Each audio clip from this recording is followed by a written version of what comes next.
to Unapologetically Woman.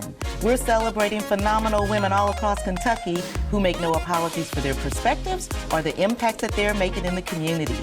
Today we're celebrating Kristen McClure.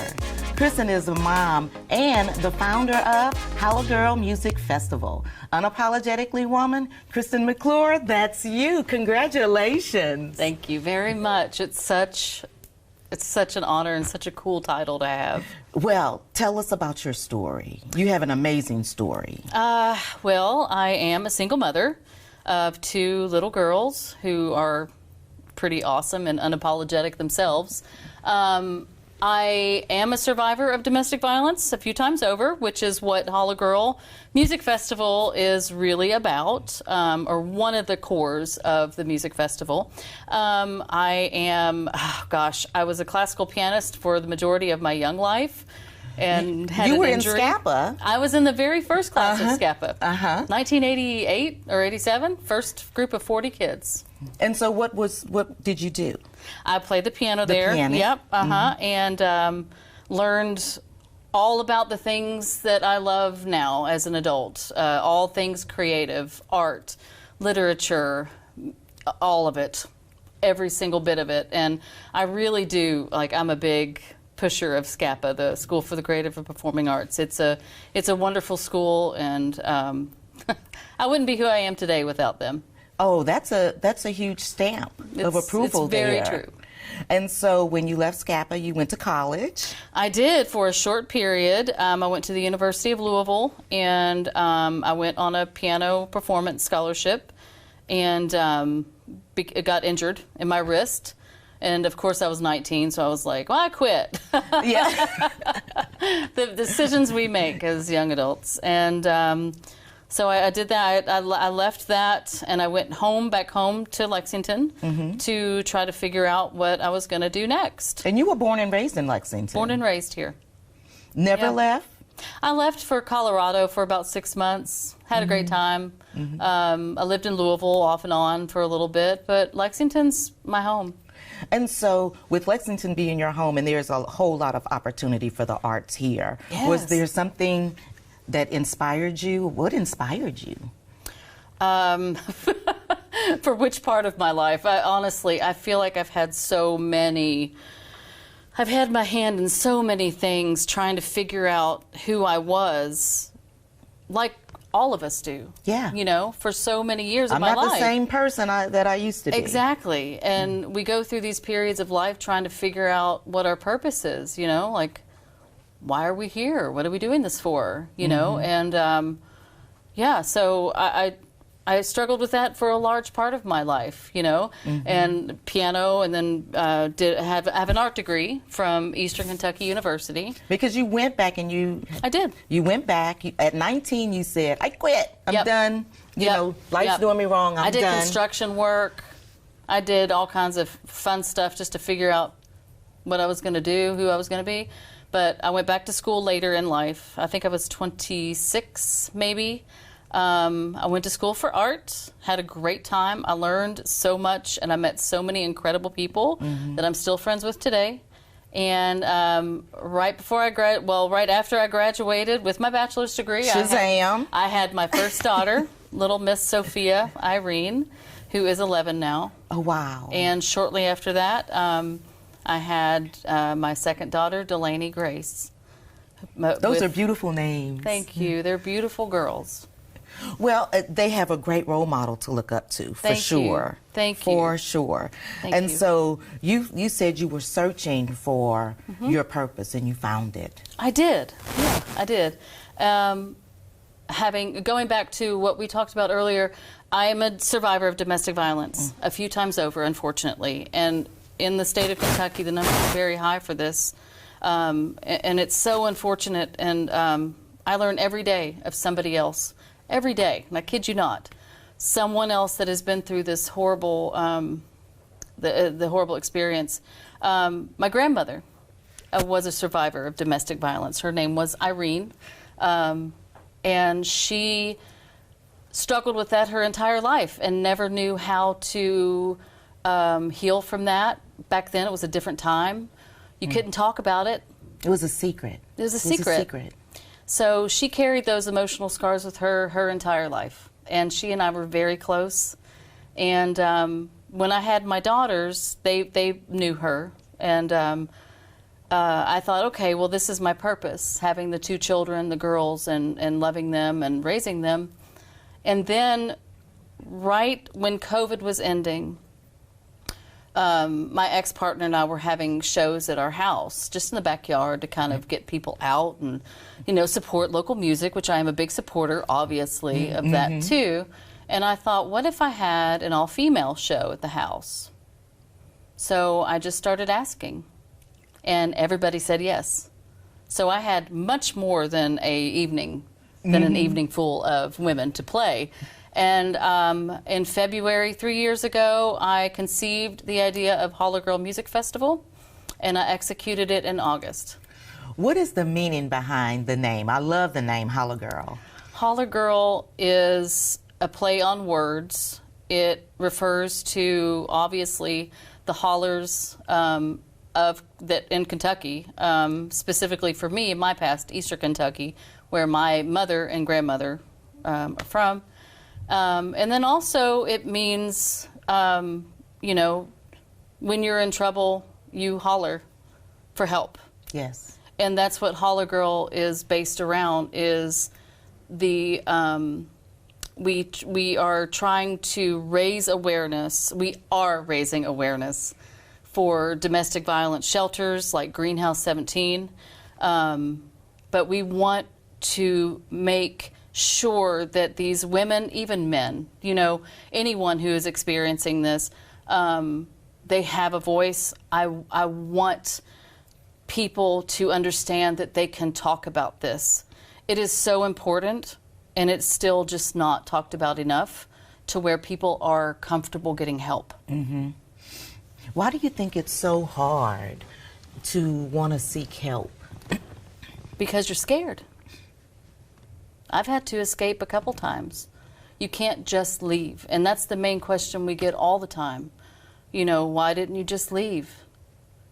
And the answer to that is simple. I'm terrified. I am scared. Frozen in fear. You're frozen.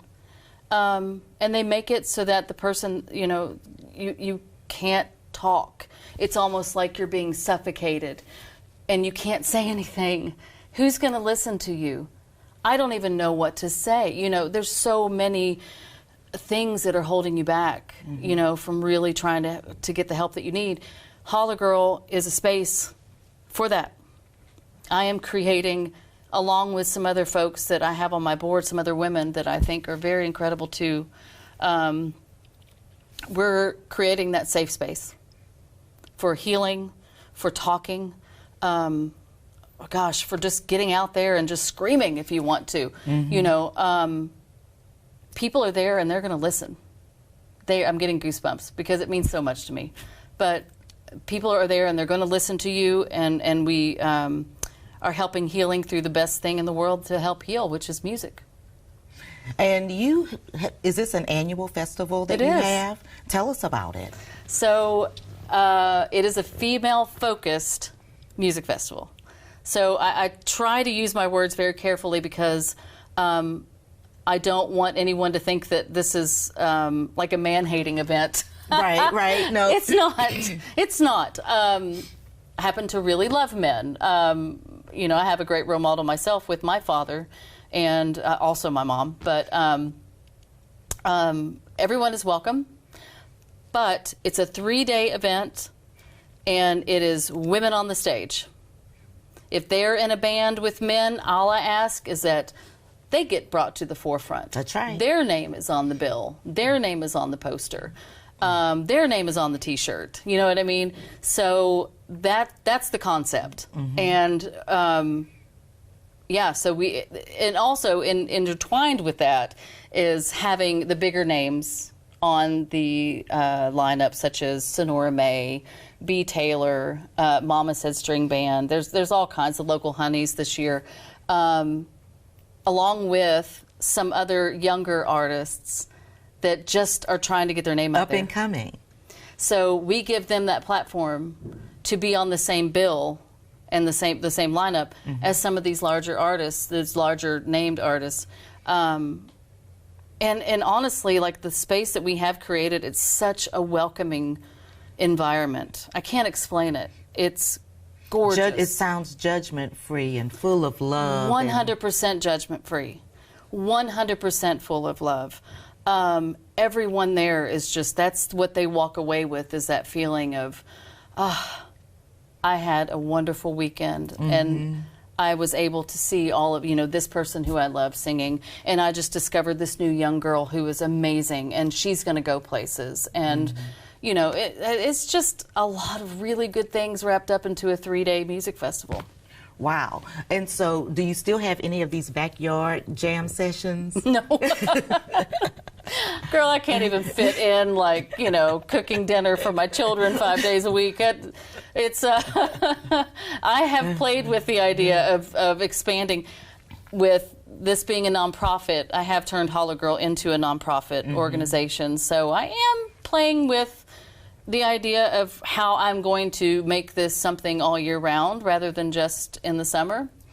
So keep your eyes open. I don't know what's going to happen, but it's happening. I've heard you are a very stubborn person, and you are always going to find a way to make things better. I am the most stubborn person you'll probably ever meet, and I have 2 little ones of those 2 who have little concentrated stubbornness in their bodies. So. Absolutely. Absolutely. Yeah. But how wonderful it is for them to be able to see you, and when they get old enough to learn about your story, and have you right there to model for them. That's the idea. Obviously, I do this as a healing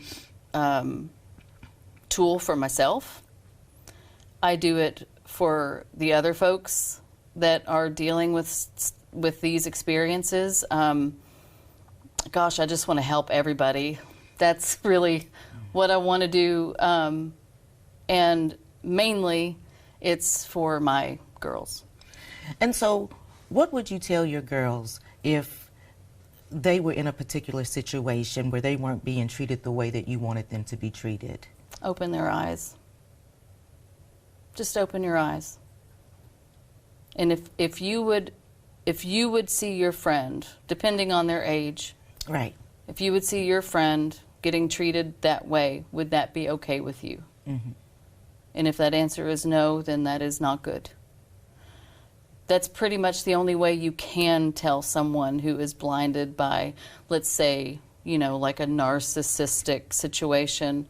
I was in that situation a couple times, and you're so blinded and numb by that person that you just don't understand what's happening in front of your face. It's really difficult to see it. At that time, did you think that you were doing something wrong, or oh, yes, you needed to do something different or better? Oh, it was all me. It was all my fault. And to this day, I struggle with that. I still struggle. I'm a single woman now, and I've done a lot of healing, a lot of self-awareness, self-talk. Oh my gosh, I probably talk to myself more than... I mean, if anyone out there has passed me on the road in the mornings at like 8 o'clock. They're going to say that woman was sitting at the light and just talking to herself. Talking away. That's me. I talk a lot to myself. What do you say to yourself? I say to myself, you know what? You're amazing.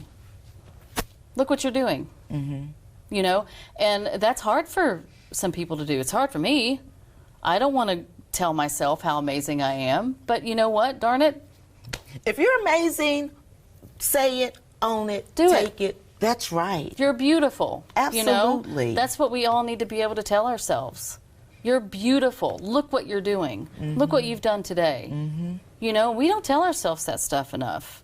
And it's hard. Well, and I think women feel a certain way about accepting that and walking in their greatness, and maybe people are going to think that I'm too much. Yes, you're too much. Well, you're not. You're not. You're not too much. Like, it's just, we have to understand that we are, as women, we're incredible. Yes. I mean, look at what you're doing. You look sell at RV. what you're doing. Everybody. We're all doing something really incredible. We just have to look at ourselves and go, look at you. That's right. Yeah. You're doing a lot of things, and on your journey, you worked behind a bar for a while you were trying to find yourself. Yeah. I'm a certified sommelier, which is difficult to obtain, but I did it because I set my mind to it, and I'm stubborn. So yeah, I went through that, and a sommelier is a wine expert, so that's. And you've won a couple of awards for that. I won awards for bartending. It was fun. I did a Bombay Sapphire contest, and they flew me to Chicago, and it was before people were doing all these fun things with infusions, and you know, I was doing it in downtown Lexington actually, and it was so much fun. Wow. A great time. It was a really fun time. Because that's when you were still trying to find your it. Yeah, I was still trying to figure it out. I thought that was it. But it wasn't it. That wasn't it. It wasn't it. No. I knew I was destined to do something bigger. And I knew it was going to be with helping people.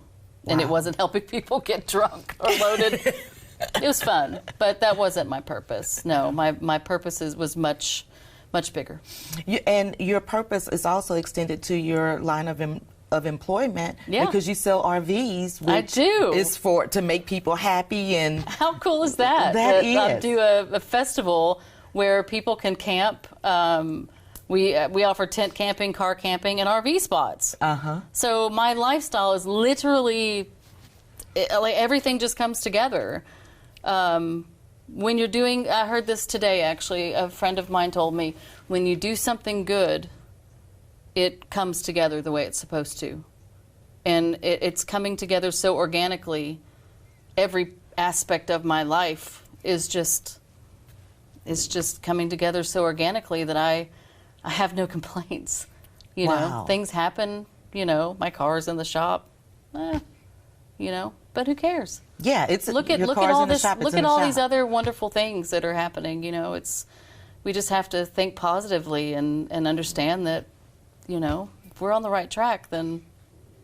And also, when I think about and I listen to your story, it also feels to me that just because something bad is happening to you, that doesn't mean that it is going to always be happening to you. It doesn't define you. You know, it doesn't. And I talk to women all the time. And some women that are on my lineup, you know, this year, you know, people struggle. And I see it because we have social media now. And I say now like it just happened, but we have social media. And I see people's struggles publicly. And I do take time to reach out to the people that I know and say, hey, you know what? It's okay. It sucks right now. You know, things are really hard. But if I can do it, you can do it. Because women can do hard things. We do them all the time. I mean, we grow people. Yes, we do. Yeah, we grow people. We can do anything. We're strong. And you grow the people, and you said that one of your favorite things to do is to embarrass the people, your little people in public. That's my favorite thing in the world to do. Oh, yeah. I turn up the music when I drop off my one daughter, Delaney, to school. We turn up music. I'll roll down the window. What school does she go to? She goes to Stonewall Elementary. Stonewall? Yeah, love that school. But if you drive up in the carpool line blasting your music, she's wanting to just... She actually doesn't care. She loves to embarrass me, too, so we're kind of on the same page. Okay. You'd have to know her. But anybody who watches this and knows Delaney, they'll be like, oh, it's just Delaney. And Sophia, my oldest, is very, like, Mom, you know. Doesn't matter, even if I'm just in the car and I'll start, you know, dancing to whatever, and she's like, oh, Mom, stop. I know. It's my favorite. We could sit here all day, but for young girls and young women who are watching you, and you are so confident and so poised and so beautiful, that may find themselves in a situation that you were in, what kind of advice would you give them, or an encouragement would you give them about, and you can take it in whatever direction you want to? I would say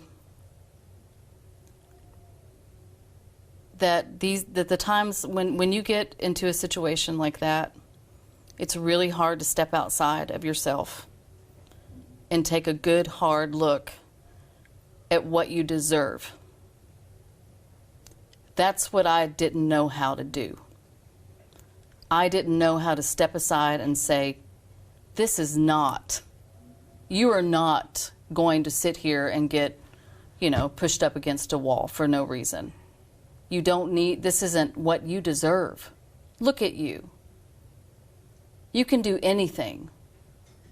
And when people get to where when people are manipulating you like that, it is hard to see the truth. Mm-hmm. But that truth is so important. And I say from an early age, start telling yourself what you're worth. And tell yourself that every day of your life. Just wake up and tell yourself, I am worth so much more than anything else that don't let anybody bring you down is what I'm saying, because you know what you're worth. It's so important. Thank you so much. You're welcome. And congratulations. Thank you. You guys continue to watch as we learn and talk to more unapologetic women just like Kristen, who are out here making changes and just living their best life. Unapologetically Woman, we'll see you soon.